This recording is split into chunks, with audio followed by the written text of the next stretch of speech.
यार सोचो, अगर एक दिन आपका एसी बिना बिजली के चलता रहे, फ्रिज बिना कंप्रेसर के ठंडा करे और चाय कभी ठंडी ही ना हो। इम्पॉसिबल लग रहा है ना? क्योंकि दुनिया एक ही रूल फॉलो करती है, थर्मोडायनामिक्स। चलो आज इसको समझते हैं। साइंस के ये लॉज इतने पावरफुल है कि इनको तोड़ना मतलब दुनिया का सिस्टम तोड़ देना। मतलब ट्रैफिक पुलिस तो माफ कर दे, पर नेचर नहीं करता। दिल्ली की गर्मी में एनर्जी का मतलब समझना आसान है। जो चीज़ गर्मी से परेशान होती है उसमें एनर्जी हाई, और जो ठंडी रहती है उसमें एनर्जी लो। और थर्मोडायनामिक्स बस इसी हीट और एनर्जी का सिस्टम है।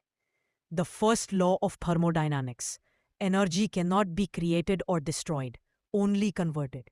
दोस्त, ये पहला लॉ कहता है एनर्जी कहीं से आती नहीं, कहीं जाती नहीं, बस फॉर्म बदलती है। जैसे पेट्रोल बाइक में जाता है, बाइक चलती है। मतलब पेट्रोल की एनर्जी, मोशन की energy. The second law of thermodynamics: heat always moves from hot to cold and entropy increases. अब दूसरा लॉ थोड़ा एटीट्यूड वाला है। ये कहता है गरम चीज ठंडी चीज में हीट देगी। चाय कभी टेबल को ठंडी नहीं करती, टेबल चाय को ठंडा करती है। और एक और बात, एंट्रोपी बढ़ती रहती है।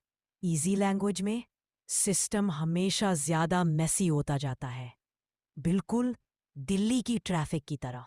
The third law of thermodynamics: at absolute zero entropy becomes minimum. तीसरा लॉ कहता है अगर किसी चीज को एब्सोल्यूट जीरो -207-23 डिग्री सेल्सियस तक ठंडा कर दो तो सब कुछ बिल्कुल शांत, बिल्कुल स्टेबल हो जाता है। एंट्रोपी जीरो के करीब। पर रियलिटी, दिल्ली में तो क्या, पूरी दुनिया में ये टेम्परेचर पाना ऑलमोस्ट इम्पॉसिबल है।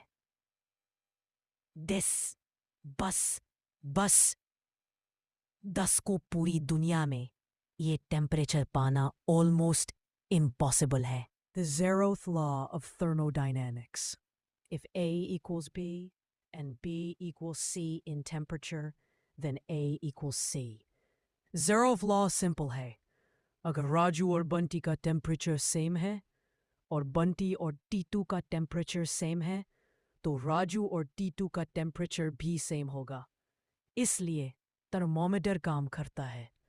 थर्मोडायनामिक्स सुना तो टफ लगता है, पर जब डेली लाइफ में देखो